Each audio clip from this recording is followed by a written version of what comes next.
ประเสริฐนี้วันนี้อาตมาภาพก็ได้เอามาเทศนาให้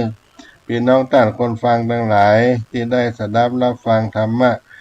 ในเมื่อค่ำยามเย็นวันนี้ปีใหม่มาทุจอดรอถึงก็ขอให้ทุกท่าน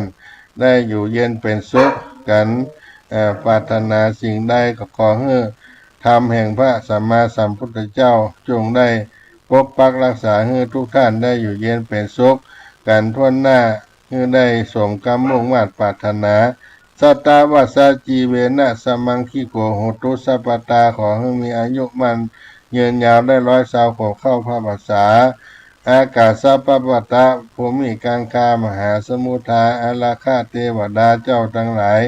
ผู้คุ้มครองสถิตอยู่ในอากาศอยู่ในภูเขาเหล่าดอย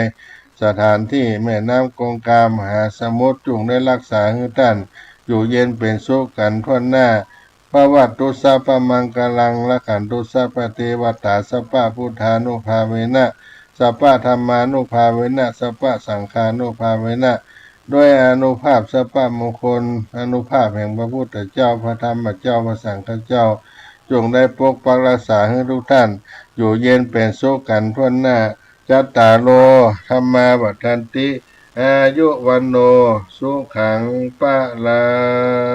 ง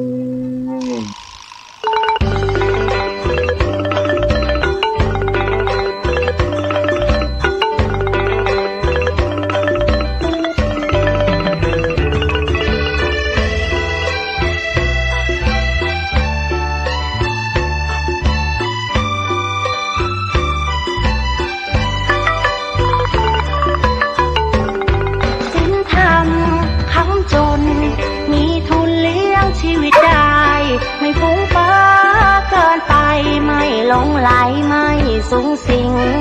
น้ำทิพย์กระทำดับไฟหัวใจสงบนิ่งทำอะไรทำให้จริงทำอะไรทำให้จริงพระธรรมไม่ทิ้งผู้ประพฤติธรรมสิ่งธรรมคำจุนหมุนทวนกระแสหัวใจแหวกว่ายสายทานไหลฟื้นเอาไว้น้ำแห่งกรรมตื่นเถิดชาวพุทธช่วยกันหยุดลัทธิอธรรมทำดีต้องรีบทำทำดีต้องรีบทำชีวิตเพลียงพล้ำจะทำไม่ทันศีลธรรมคำจุลโล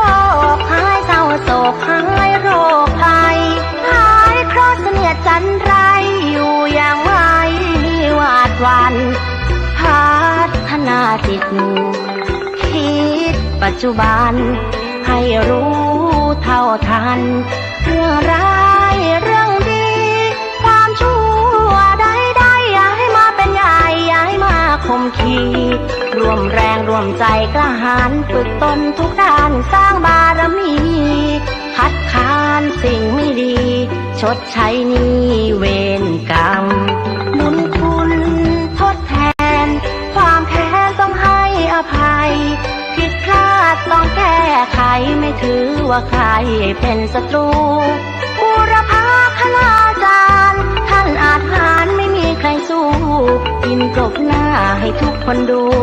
ดินกลบหน้าให้ทุกคนดูสูงสุดคืนสู่สามัญ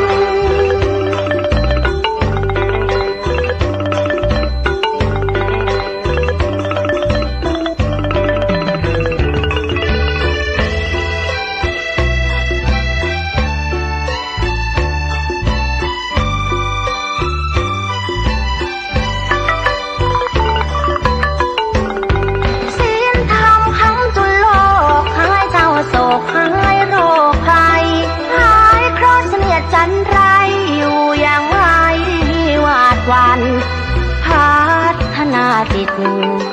คิดปัจจุบันให้รู้เท่าทันเรื่องร้ายเรื่องดีความชั่วใดๆอย่าให้มาเป็นใหญ่อย่าให้มาข่มขีรวมแรงรวมใจกล้าหาญฝึกตนทุกด้านสร้างบารมีคัดค้านสิ่งไม่ดีชดใช้หนี้เวรกรรมธงชาติและเพลงชาติไทยเป็นสัญลักษณ์ของความเป็นไทย เราจงร่วมใจยืนตรงเคารพธงชาติด้วยความภาคภูมิใจในเอกราชและความเสียสละของบรรพบุรุษไทยประเทศไทยรวมและเชื้อชาติไทยเป็นประชารัฐผ้าไทยของไทยทุกส่วนอยู่ดำรงคงไว้ได้ทั้งมวลด้วยเพลงหมายรักสามัคคีไทยนิรักสงบแต่ถึงรบไม่กล้าเอกราชจะไม่ให้ใครคุมขีสละเลือดทุกอย่างเป็นชาติทะเลพระดวงประเทศชาติไทยทวีมีชัยชโย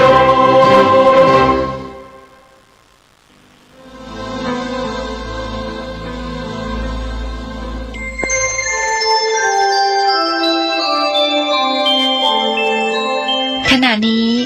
ท่านกำลังฟังสถานีวิทยุกระจายเสียง FM 104.5 เมกะเฮิรตซ์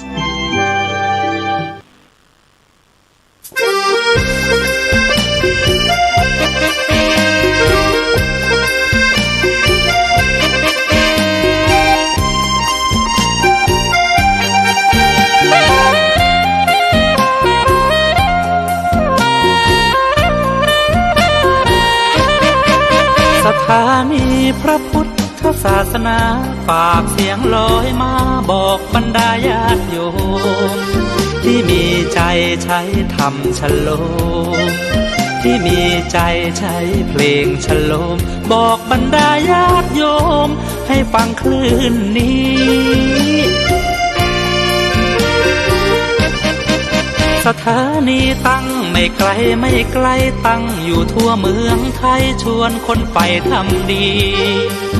เชิญฟังกันทั้งวันดี